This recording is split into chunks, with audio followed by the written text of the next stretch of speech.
ಶಿಷ್ಯ ಲಕ್ಷಣ ಪತಿ சொல்லணும். ಶಿಷ್ಯ ಲಕ್ಷಣ ரெண்டு வார்த்தை சொல்லணும்.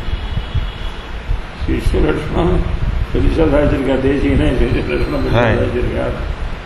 மொத்தத்தில் ஆச்சாரியன் எப்படி எப்படி இருக்கணும்னு சொல்லியிருக்காரோ அதன்படி நடந்துக்க வேண்டியதுதான் சிஷ்யனுடைய லட்சணம். தெரிஞ்சுதா? ஆக ஆச்சாரியோபதேசத்தை உபதேசம் பண்ணி கேட்டுக்கணும். ஆச்சாரியன் என்ன சொல்றாரோ அதன்படிலாம் நடந்ததுனாக்க தான் சிஷ்யனா அர்த்தம்.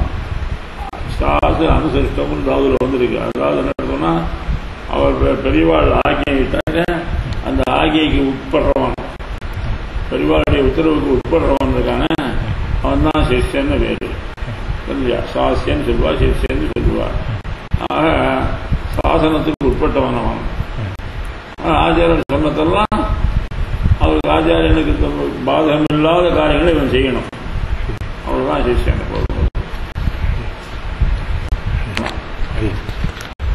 சிஷ்யனிடத்துலாம் தேகின சோக்கத்தில் சாதிச்சிருக்கார் நிறைய எப்படி இருக்கணும். ஆச்சாரியன் கோபத்தை கட்டுப்படுத்தணும்னு சொல்லும்போது கோபம் ஆச்சாரியனுக்கே சத்ருவாக்கிடும் பிரமாணம் சாதிச்சு அடியன் எப்பவும்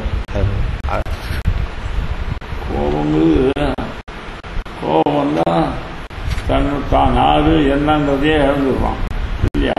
புத்தி கெட்டு போடுது. போனது குருத்தோ ஹன்யாது குரு நபி, குருத்தா ஹன்யாது குரு நபி. கோபம் கொண்டவன் குருவை கூட கொண்டுடுவான்.